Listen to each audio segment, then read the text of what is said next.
Biomolecules हैं क्या? Biomolecules हैं क्या? बायोमोलिक्यूल्स के अंदर बायो वर्ड का मतलब क्या होता है? लिविंग, है ना? बायोमोलिक्यूल्स में बायो का मतलब क्या है? लिविंग्स। तो लिविंग्स के अंदर मिलने वाले मॉलिक्यूल्स, लिविंग के अंदर मिलने वाले ऑर्गेनिक मॉलिक्यूल्स ही क्या कहलाएंगे? बायोमोलिक्यूल्स कहलाएंगे। क्या कहलाएंगे? बायोमोलिक्यूल्स। ठीक है। तो all organic compounds which found in living organism is called biomolecules। बात समझ में आई? all organic compounds which found in living organism is called biomolecules। आई बात समझ में? अच्छा, कार्बनिक कंपाउंड क्या होते हैं, ऑर्गेनिक कंपाउंड क्या होते हैं, इनऑर्गेनिक कंपाउंड क्या होते हैं, ये पहले आपको अच्छी तरीके से समझ में आना चाहिए, तब जाके अपन बायोमोलिक्यूल्स के बारे में बात करेंगे। आई बात समझ में? देखो, सबसे बड़ा ग्रुप होता है कार्बनिक कंपाउंड्स का। किसका? कार्बनिक कंपाउंड्स। और इस कार्बनिक कंपाउंड्स के अंदर ही ऑर्गेनिक और इनऑर्गेनिक कंपाउंड्स आते हैं बेटा। क्या आते हैं? ऑर्गेनिक और इनऑर्गेनिक। बात समझ में आई? कार्बनिक कंपाउंड के अंदर ऑर्गेनिक एंड इनऑर्गेनिक। ऑर्गेनिक क्या? जिसमें कार्बन हाइड्रोजन दोनों प्रेजेंट होंगे, दोनों के बीच में बॉन्ड प्रेजेंट होगा, वो कार्बनिक कंपाउंड जो है वो ऑर्गेनिक कंपाउंड कहलाएंगे। ठीक है। और दूसरे जो इनऑर्गेनिक होते हैं, है ना, इनऑर्गेनिक आयंस वगैरह आपने पढ़ा होगा, NaCl वगैरह, Na+, K+, ये आयंस हैं, ये सारे क्या कहलाएंगे बेटा? ये कहलाएंगे आपके इनऑर्गेनिक कंपाउंड। बात हमको एनालिसिस करना है किसका? एक करना है एनिमल टिश्यू का। किसका करना है? एनिमल टिश्यू का। एक मुझे करना है प्लांट टिश्यू का। किसका करना है? प्लांट टिश्यू का, है ना, प्लांट टिश्यू। और एक मुझे करना है माइक्रो ऑर्गेनिज्म का।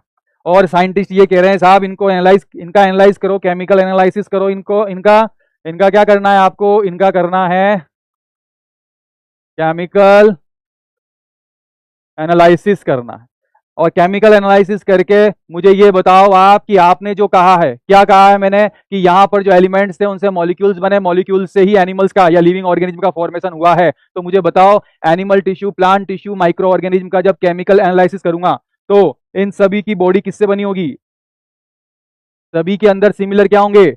बायोमोलिक्यूल्स, उनमें भी ऑर्गेनिक कंपाउंड्स, सबके अंदर क्या होंगे? सिमिलर होंगे ऑर्गेनिक कंपाउंड, है ना। All living organism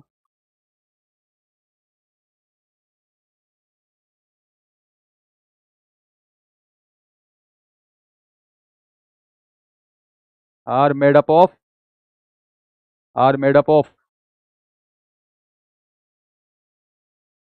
similar organic compound।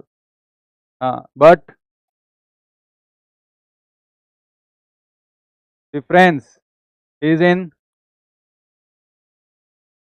percentage composition। बात समझ में आ रही है?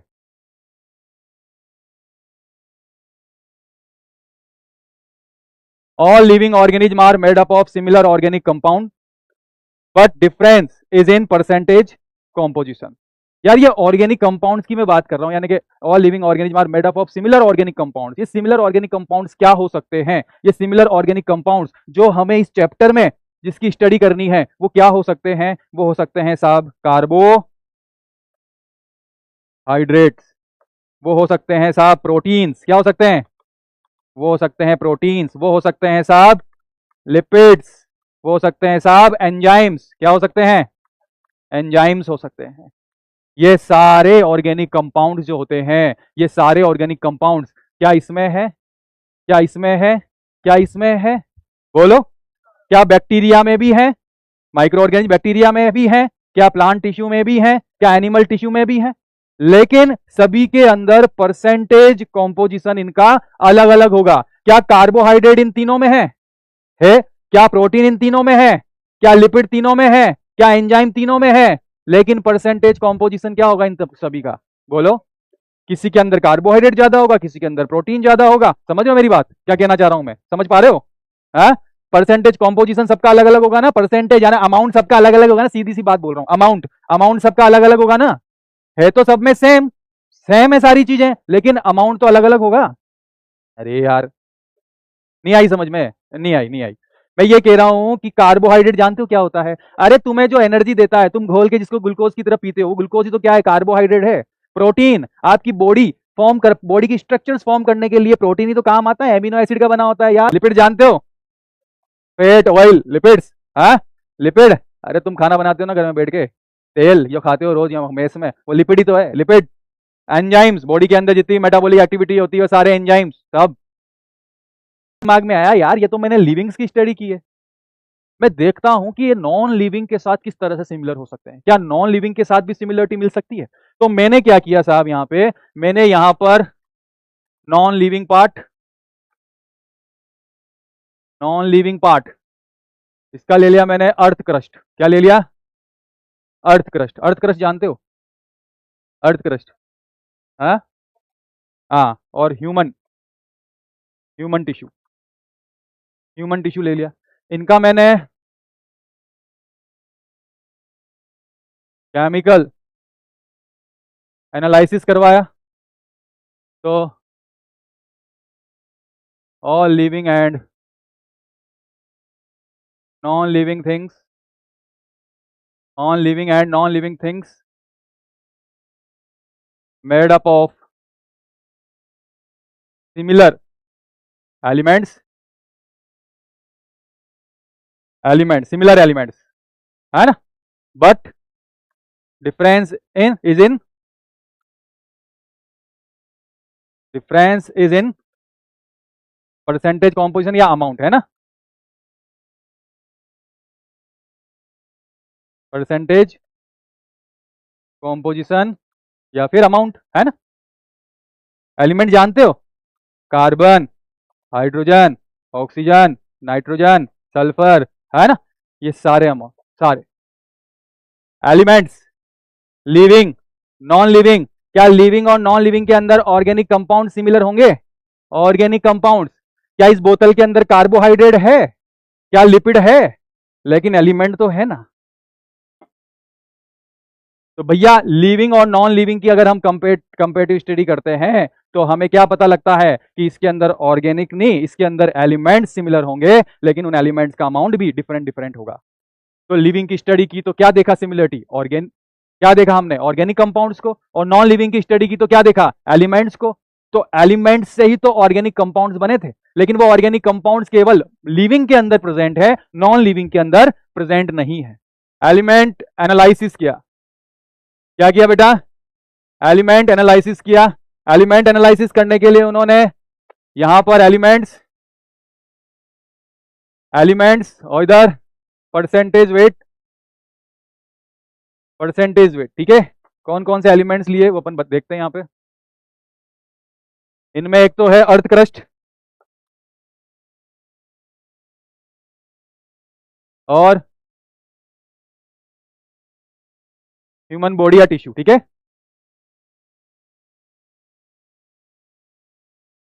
जो टेबल इन्होंने बनाई वो किस किस की थी,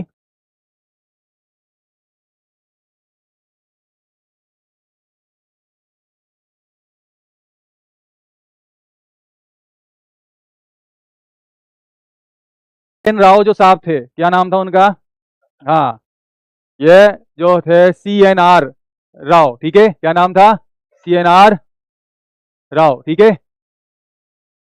चिंतामणि नागेश्वरम रामचंद्रा, ठीक है, जो कि हैदराबाद यूनिवर्सिटी के हैं, ठीक है। उन्होंने ये टेबल तैयार की थी। इस टेबल के अकॉर्डिंग उन्होंने क्या कहा कि, इस टेबल के अकॉर्डिंग उन्होंने क्या कहा कि लिविंग और नॉन लिविंग के बीच में जो एलिमेंट्स होते हैं उन एलिमेंट्स में से आप ये देखो कि यहां पर कार्बन, यहां पर जो एलिमेंट्स हैं कौन कौन से एलिमेंट्स है साहब, कार्बन, कार्बन, कौन कौन से एलिमेंट्स हैं, कार्बन, हाइड्रोजन, ऑक्सीजन, नाइट्रोजन और ये सल्फर। ये जो है इनका अमाउंट, यहां देखना दोनों में से कौन ज्यादा है, ये ज्यादा है, इन दोनों में से कौन ज्यादा है, इन दोनों में से कौन ज्यादा है, इन दोनों में से कौन ज्यादा है, इन दोनों में से कौन ज्यादा है। इन्होंने कहा लिविंग और नॉन लिविंग के अंदर अगर हम कंपेयर करें तो लिविंग के अंदर carbon, hydrogen, oxygen, nitrogen, sulphur का अमाउंट क्या है, ज्यादा है ना, इनका क्या है, अमाउंट ज्यादा है, ठीक है। तो carbon, hydrogen, oxygen, nitrogen, sulphur in human, है ना, ह्यूमन के अंदर क्या होगा, ज्यादा होगा, किसकी अपेक्षा, अर्थ क्रस्ट की अपेक्षा, ठीक है। अर्थ क्रस्ट की तुलना में ह्यूमन के अंदर इन सभी का जो अमाउंट है वो क्या रहेगा, ज्यादा रहेगा। पहली चीज तो इन्होंने ये बताई। दूसरी चीज इन्होंने ये बताई कि यहां पर अगर हम इनको देखें इन ह्यूमन, ह्यूमन के केस के अंदर, ठीक है, किसके अंदर, ह्यूमन के अंदर, तो मुझे बताओ इन सभी में, इन सभी में, ओ लाला ओए हवाई जहाज, इधर देख,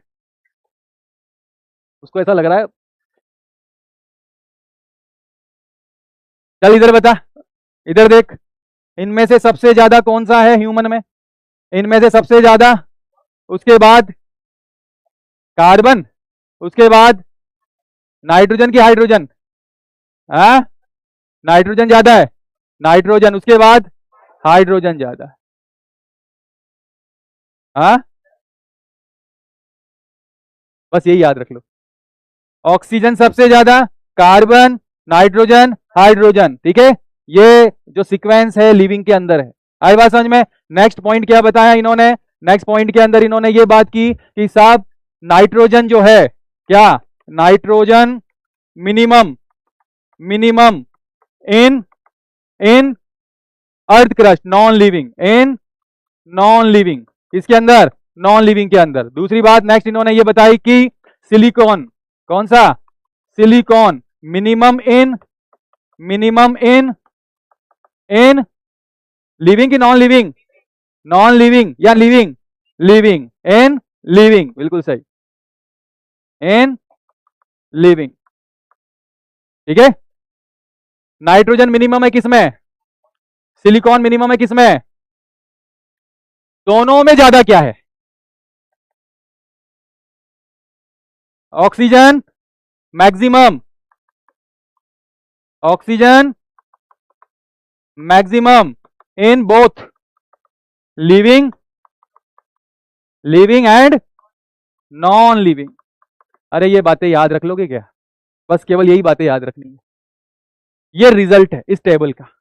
इस टेबल में क्या याद रखना है, सबसे ज्यादा क्या, सबसे कम क्या, है ना, लिविंग में सबसे ज्यादा क्या, नॉन लिविंग में सबसे ज्यादा क्या, सबसे कम लिविंग में क्या, सिलिकॉन, सबसे कम नॉन लिविंग में क्या, और लिविंग और नॉन लिविंग दोनों के अंदर देखें तो लिविंग में सबसे ज्यादा क्या, लिविंग में सबसे ज्यादा क्या, नहीं लिविंग में सबसे ज्यादा कौन से elements, carbon, hydrogen, oxygen, nitrogen, sulphur, living में ज्यादा है ना, नॉन लिविंग की तुलना में लिविंग में ज्यादा। और इसमें भी अगर देखें तो सबसे ज्यादा ऑक्सीजन है, क्या है, ऑक्सीजन, कार्बन, नाइट्रोजन, फिर हाइड्रोजन। बस ये रिजल्ट याद रख लोगे।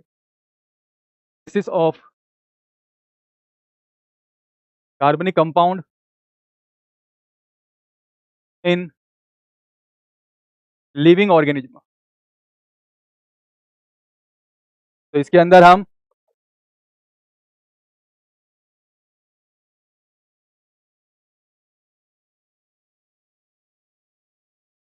Analysis of,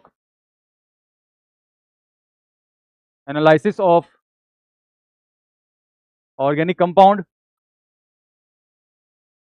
and analysis of inorganic compound, इसके लिए मैं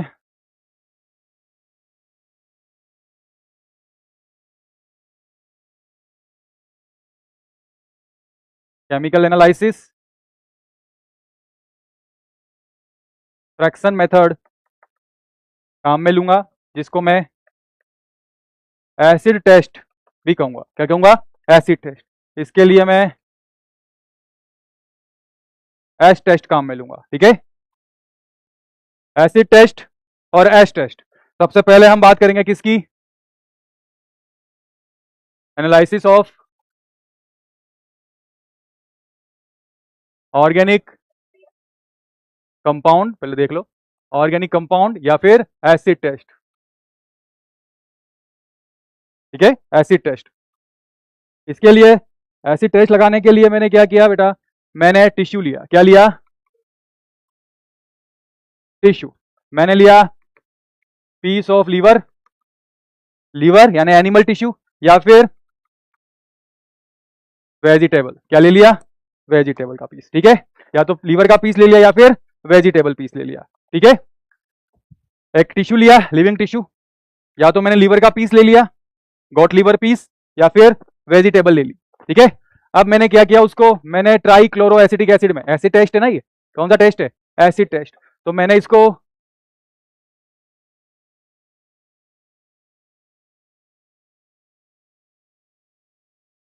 ट्राई क्लोरो एसिटिक एसिड यानी कि Cl3CCOOH, इसके अंदर मैंने इसको डिसोल्व किया, इसके अंदर मैंने इसको डाल दिया, बीकर लिया, बीकर में मैंने पीस डाल दिया, किसका, लीवर का या वेजिटेबल का पीस मैंने उसके अंदर डाल दिया। अब मैंने क्या किया, उसको ग्राइंड किया, क्या किया,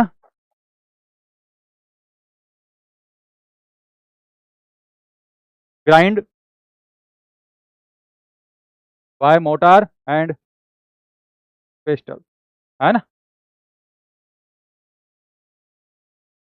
आपने वो नाम सुना है, ओखली मूसली, नहीं सुना, है, ओखली, ओखली।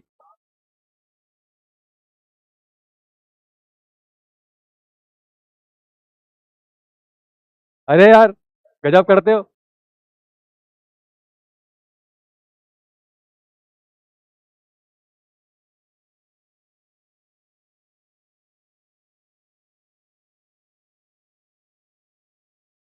बड़ा मजा आ रहा है तुम्हें।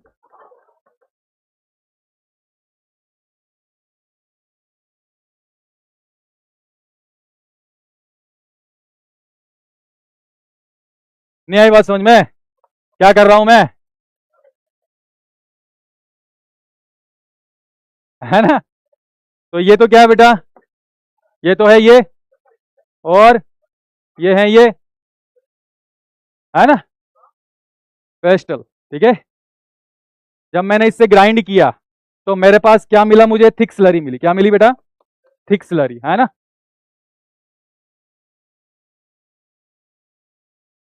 थिक स्लरी मिली, चटनी।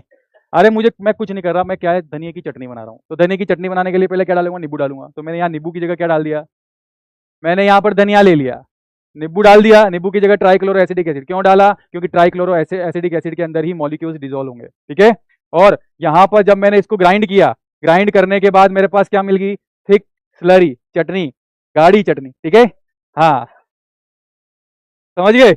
अब आगे क्या होगा, अब थिक इस थिक स्लरी को मैंने क्या किया, इस थिक स्लरी को मैंने फिल्टर किया, क्या किया, फिल्टर, या फिर स्ट्रेन बाय चीज क्लॉथ और कॉटन। चीज क्लॉथ नहीं होता, पनीर को छानने, पनीर को दबाने के लिए जो, हाँ मसलिन, बिल्कुल सही, हाँ वही चीज क्लॉथ, है ना।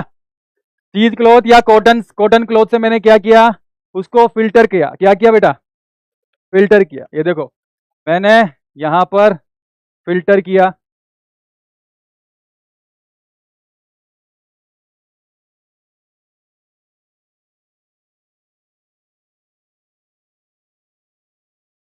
जब फिल्टर किया तो फिल्टर करने पर नीचे सॉल्यूशन बना, सॉल्यूशन निकला, फिल्टर किया तो ऊपर की तरफ कुछ मॉलिक्यूल्स मुझे मिले, ये ऊपर की तरफ कुछ मॉलिक्यूल्स रह गए, और नीचे की तरफ मुझे लिक्विड पार्ट मिल गया, ठीक है। सुबह सुबह चाय छानते हैं ना, तो चाय छानते हैं तो ऊपर क्या रह जाते हैं, मोटे मॉलिक्यूल्स बड़े, और नीचे की तरफ चाय में भी थोड़े बहुत मॉलिक्यूल्स आ जाते हैं, है ना। तो वैसे ही मैंने फिल्टर किया फिल्टर क्या है, ये वही कॉटन क्लॉथ है ना, या तो चीज क्लॉथ या कॉटन क्लॉथ, है ना।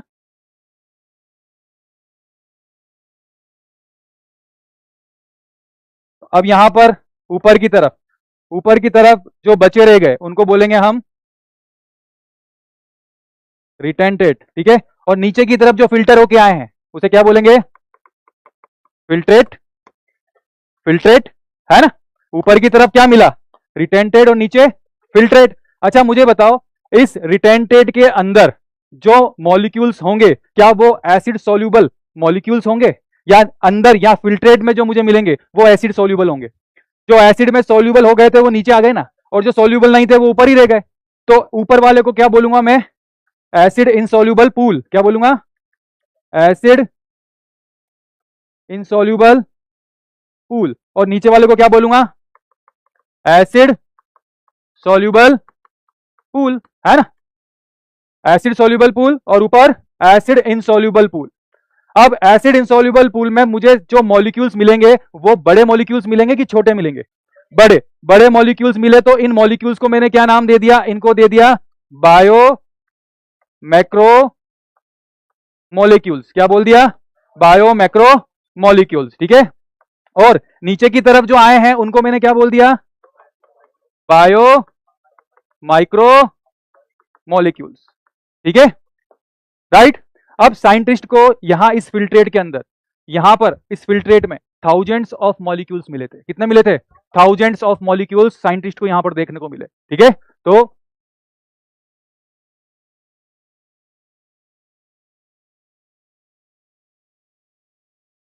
थाउजेंड्स ऑफ मॉलिक्यूल्स या ऑर्गेनिक कंपाउंड,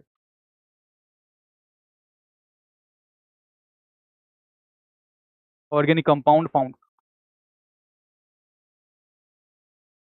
मैंने अभी तक कुछ नहीं किया, मैंने चटनी बनाई, थिक स्लरी बनाई, और उस थिक स्लरी को मैंने फिल्टर कर दिया। बस क्या कर दिया? फिल्टर। और जब फिल्टर किया तो फिल्टर करने के बाद मुझे यहां पर दो तरह के मॉलिक्यूल्स देखने को मिले। कितने तरह के? दो तरह के। यहां पर एक मॉलिक्यूल कौन से थे? बायो मैक्रो मॉलिक्यूल्स, और दूसरा क्या था? Bio micro molecules. एक तो बायो मैक्रो मॉलिक्यूल्स और दूसरा bio micro molecules, right. Bio macro molecules, bio micro molecule. Bio micro molecule जो कि एसिड सोल्यूबल पूल में मिला है। किसके अंदर मिला है? एसिड सोल्यूबल पूल में। और बायो मैक्रो मॉलिक्यूल्स कहां मिले हैं मुझे? एसिड इनसोल्यूबल पूल के अंदर। कहां मिले हैं? एसिड इनसोल्यूबल पूल के अंदर। अब यहां पर ये बायो मैक्रो मॉलिक्यूल क्या है और बायो माइक्रो मॉलिक्यूल्स क्या है, इनके बारे में बात करते हैं।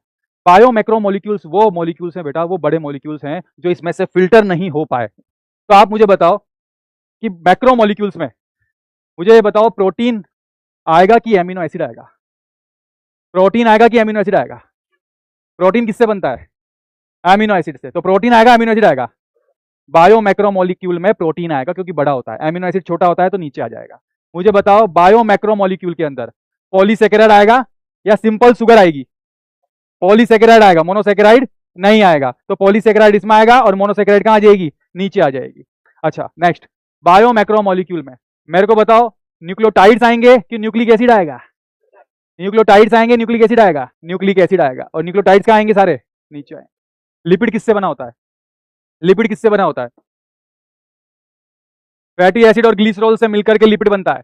तो फैटी एसिड और ग्लिसरॉल, अब मेरी बात को ध्यान से सुनना, फैटी एसिड और ग्लिसरॉल दोनों से मिलकर के क्या बना होता है? लिपिड बना होता है। तो लिपिड मॉलिक्यूल बड़ा है, बोलो। लेकिन यहां देखना, यहां पर जो एसिड इंसोल्यूबल पूल है, इस एसिड इंसोल्यूबल पूल में यहां मुझे लिपिड मॉलिक्यूल देखने को मिलेगा। कहां? यहां पर। ठीक है, और मुझे यहीं यहीं पर नीचे की तरफ मुझे यहां ग्लिसरॉल और फैटी एसिड यहां नीचे की तरफ देखने को मिलेंगे। क्या देखने को मिलेंगे? ग्लिसरॉल और fatty acid.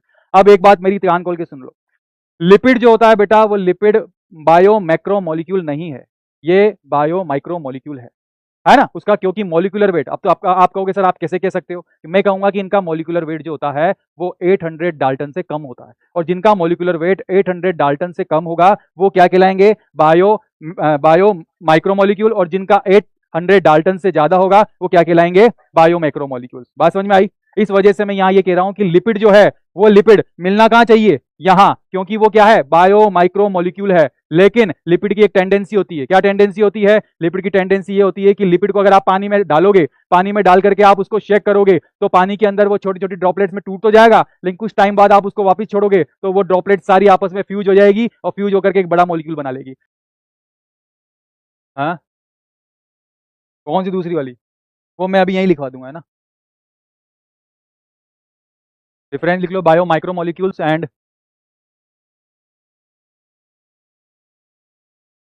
Bio macro molecules.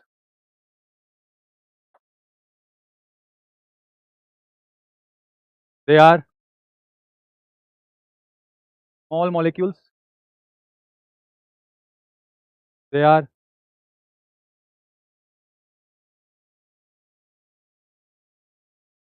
Large molecules. ये स्मॉल मॉलिक्यूल्स हैं, large molecules. They found in acid insoluble, sorry, found in acid soluble, acid soluble pool. और ये दे फाउंड इन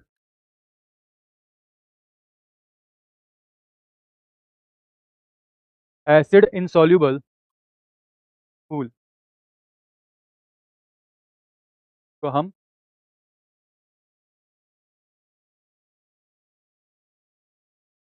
पैलेट आगे देखो, यहाँ पर इनका मॉलिक्यूलर वेट जो होगा इनका वो कितना होगा? 800 डाल्टन से कम, है ना, या फिर 1000 डाल्टन। एक मिनट, इसमें माइक्रो है ना, तो 18 से 800 लिख लो डाल्टन, या फिर 1000 डाल्टन से कम, ठीक है। और इनका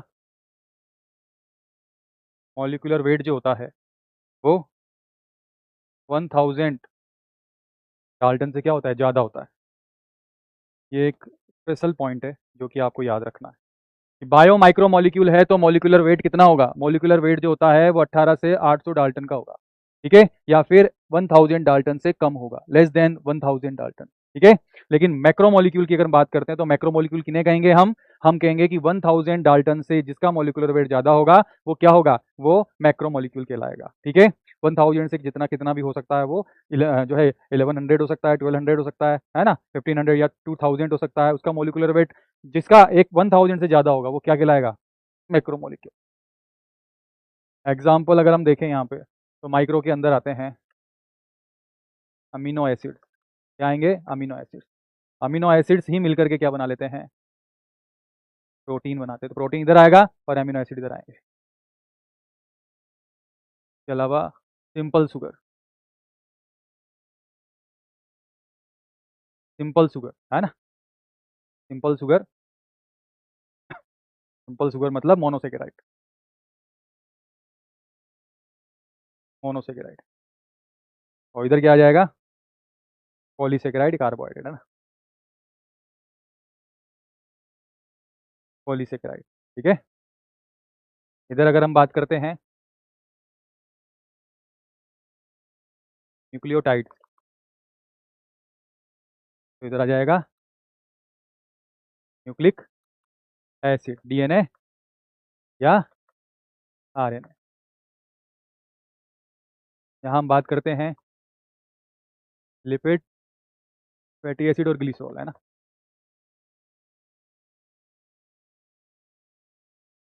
fatty acid, glycerol, fatty acid plus glycerol. इधर लिपिड, लिपिड को थोड़ा अंडर के लिए लाइन कर लेना। इसके अलावा माइक्रोमोलिक्यूल्स के अंदर आपको क्या मिलेंगे? इसके अलावा इनऑर्गेनिक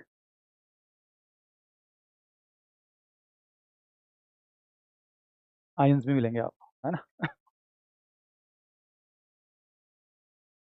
तो एमिनो एसिड से जो बनेगा वो ये बनेगा, इससे ये, और इससे ये, और इधर ये बनेगा।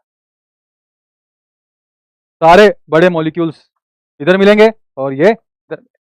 लेकिन लिपिड भले ही फैटी एसिड ग्लिसरॉल से मिलकर बना है, लेकिन होता क्या है? ये बायो माइक्रोमोलिक्यूल। लेकिन आदत खराब है, मिलेगा किसके साथ? बड़े लोगों के साथ, है ना।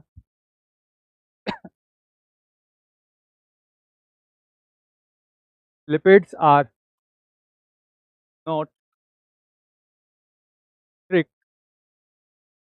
Bio macromolecules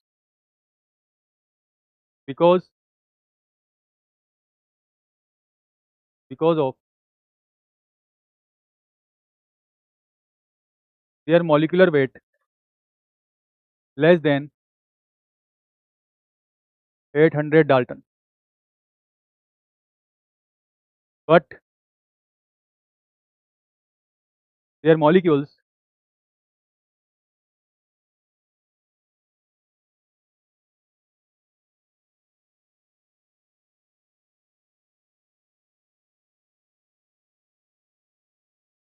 lipids come together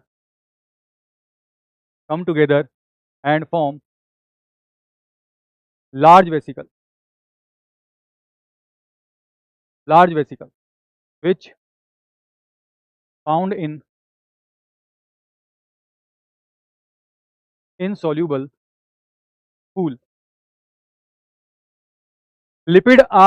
lipids are not strict biomolecule, पहली लाइन तो ये जो कि इंपॉर्टेंट है, लिपिड स्ट्रिक्टली बायोमैक्रोमोलिक्यूल नहीं है, जबकि मिल कहां रहा है ये मैक्रोमोलिक्यूल के साथ, लेकिन फिर भी ये बायोमैक्रोमोलिक्यूल नहीं है, क्योंकि because of their molecular weight less than 800 Dalton, इसका मॉलिक्यूलर वेट क्या है 100 डाल्टन से कम है।